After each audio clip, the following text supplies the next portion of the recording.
Michigan needs to see a whole lot more of that mean green, and Governor Rick Snyder stood up and basically said, becoming a right-to-work state is the best way to get us there. If you are a believer, then you think the right-to-work legislation is the new and improved way to do business here. But protesters believe that is hogwash, and they're still reeling over all this, saying Michigan's big boss bullied this bill through while we all were sleeping.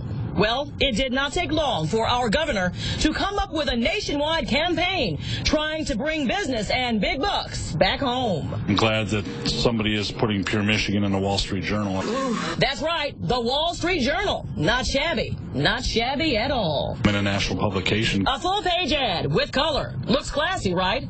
Putting Pure Michigan on the map for the masses. Bold letters boasting what happens when Michigan makes history, pointing to us being the newest member to join the right-to-work crew. It's Snyder trying to cover up for what he did in lame duck session, passing legislation without the voters' input. It doesn't represent the voters at all, for the most part in Michigan. Their voices were silent. There's no public committees formed, and Snyder's trying to cover his tracks. This is a new thing. I don't think we're used to it yet.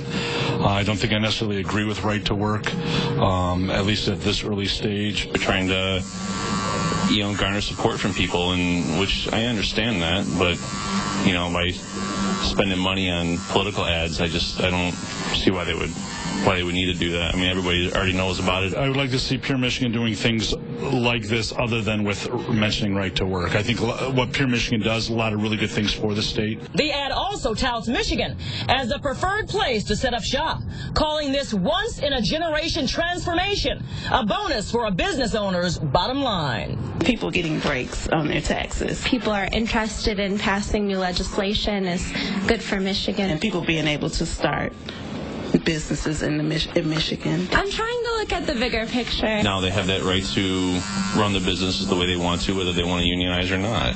And, that may actually start bringing people back. I understand why they did it. That's $55,000 is a lot of money for an ad. It's a false ad because most Michiganders are upset about the bills that were passed in lame duck session without their consent and their input. Well, you heard that gentleman right a few seconds ago. The price tag for this ad, according to published reports, $55,000 and some change. Hugh? Yeah, but